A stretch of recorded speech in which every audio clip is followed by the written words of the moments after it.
အတူရောဘောင်းပြီးအရှည်ရော3ထည့်ပါတာမှ2000စုံပဲရမယ်အရင်တန်တယ်နော်အထည်ရတက်ကအများကြီးမရတော့ဘူး10တယ်ဝန်းကျင်လောက်ပဲရတော့မှာပေါ့နော်ကဲဒီမှာပါဒါဆိုလို့ရှိရင်တော့လောကဘောင်းပြီးတူပေါ့နော်စစ်စရာလေးဘောင်းပြီးအတူနဲ့လည်းဝတ်လို့ရတယ်အခုရင်တော့ဝတ်ထားသလိုဘောင်းပြီးအရှည်နဲ့လည်းဝတ်လို့ရတယ်ပစုံစာဝင်မယ်ဆိုလို့ရှိရင်3ထည့်တောင်ရတယ်ဘောင်းပြီး2ထည့်တောင်ရတယ်ဘယ်လောက်တောင်တန်လဲနော်ကဲရတဲ့အယောင်လေးတွေကကြတော့အခုရင်တော့ဝတ်ထားတဲ့ဒီခဲစိမ်းရောင်လေးပန်းပွေးလေးကကြတော့ဒီလိုအပွေလေးနဲ့နော်ခဲစိမ်းရောင်လေးရမယ်ပြီးဒီမှာအယောင်လေးကတော့အစုံပါပဲအခုရင်တော့ဝတ်ထားတဲ့အစင်တွေကခဲစိမ်းရမယ်ပြီးလို့ရှိရင်ဒီလိုခရမ်းရောင်လေးရပါမယ်နော်ဒီလိုစက်သွေးရောင်အရင်လှတယ်စက်သွေးရောင်လေးရမယ်နော်ဒါကြတော့နောက်ထပ်အစင်တစ်မျိုးဒီလိုပန်းပွေးလေးနဲ့အရွက်လေးနဲ့ဒါအစိမ်းရောင်ပါမယ်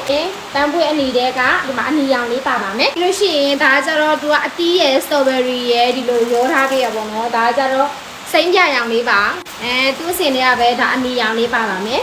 ဒါကြတော့အစိမ်းရောင်ပါအစိမ်းကမှဒီမှာဆိုလို့ရှိရင်တော့သူအညိုလေးနဲ့ဆက်ထားပေးပါတယ်ဒါကြတော့သစင်ပဲအတရောင်ပဲကြံပါတယ်သူကဒီလိုနှင်းစီအပွေကိုမှဒီလိုခဲစိမ်းရောင်လေးနဲ့အခုရင်တော့ဝတ်ထားတဲ့အရောင်နဲ့တူတူပဲဒါပေမဲ့အပွေတော့မတူဘူးပေါ့နော်ဒါကြတော့ဒီလိုအပန်းပွေတပွေဒါကြတော့နှင်းစီပွေပေါ့နော်ဘလိုချင်တဲ့တဲလေးတွေယေတနာ fashion အကောင့်တွေ Viber အကောင့်ရဲ့အဲ့ဒါပဲစပြန်ပါတယ်ယေတနာထုံးအကောင့်မှာယေနာကြော်ညာ post လေးတွေတင်နေဒါပေမဲ့ယေနာစာမပြန်ဘူးပေါ့နော်စာပြန်ခဲ့ရင်တော့ Viber ကိုအရင်ဆုံးပြန်ပါတယ်ပြီးလို့ရှိရင်ယေတနာ fashion အကောင့်မှာပြန်ပါတယ်နောက်ဆုံးတော့ယေတနာထုံးအကောင့်မှာပြန်တယ်ပေါ့နော်အထည်တွေကုန်သွားပြီဆိုလို့ရှိရင်ယေတနာထုံးအကောင့်မှာလုံးဝစာမပြန်ပါဘူးအဲ့တော့မှာချင်းတဲ့အသေးလေးတွေယေတနာ fashion အကောင့်ကိုလာခဲ့ကြပါ Viber ကိုလာခဲ့ကြပါအဲ့ဒါမှသိချာပါမယ်နော်ဘောင်းပြီး2ထည်ပါအင်ဂျီ1ထည်ပါအောင်မရနာ2500ကျပ်နဲ့ပဲရောင်းထားပေးပါတယ်เนาะဒါကုန်လို့ရှိရင်တော့မရတော့ပါဘူးကုန်ပါပြီရှင်ကဲအားလုံးပဲကျေးဇူးတင်ပါတယ် bye bye